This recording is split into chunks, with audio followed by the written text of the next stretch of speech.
Procurador tenta cobrar 18 milhões de reais de Lula, mesmo após decisão do STF. Brasília, Distrito Federal, Folha Press. Em petição enviada ao TRF3, Tribunal Regional Federal da Terceira Região, o procurador da Fazenda Nacional, Daniel Wagner Gamboa, afirma que o ex-presidente Luiz Inácio Lula da Silva, PT, o Instituto Lula e a LILS, empresa de palestras do petista, devem cerca de 18 milhões de reais em impostos à Receita Federal. São Paulo, cidade de São Paulo, 20 de setembro de 2022. O ex-presidente candidato à presidência da República pelo PT, Lula, participa de encontros com representantes do setor de turismo no hotel Grand Mercury em São Paulo nesta terça. Foto Bruno Santos, Folha Press, fornecido por Folha de São Paulo. O STF não inocentou o réu Luiz Inácio Lula da Silva. Ele não tratou do mérito da condenação. Não foi afirmado em hora nenhuma que o réu é inocente, mas considerou-se que não cabia à Justiça Federal do Paraná julgá-lo naquele processo específico. Para o STF, a sentença dada do Paraná foi irregular e por isso inválida, diz Gamboa na petição. A reportagem de defesa de Lula disse que a manifestação do procurador tem fins políticos e eleitorais.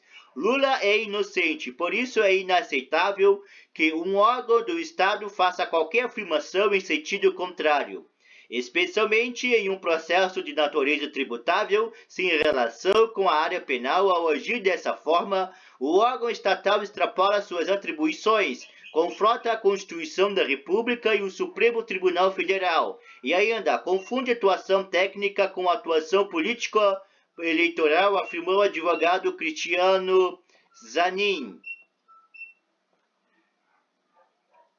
A cobrança tem como ponto central uma das fases da extinta Operação Lava Jato, que deu continuidade a investigações de crimes de corrupção e lavagem de dinheiro em esquemas relacionados à Petrobras. No processo, o Ministério Público Federal investigou pagamentos considerados vultosos feitos por construtoras beneficiadas no esquema da Petrobras, supostamente em favor do Instituto Lula e da LILS. De acordo com a Força Tarefa, a maior parte do dinheiro que ingressou na empresa e na entidade de Lula entre 2011 e 2014 foi repassado por Camargo Correia, UAS, Odebrecht, Andrade Gutierrez, Queiroz, Galvão e UTC. Para garantir o pagamento de dívida fiscal, a primeira vara de execução fiscais de São Paulo decretou em 2018 a indisponibilidade de bens do ex-presidente.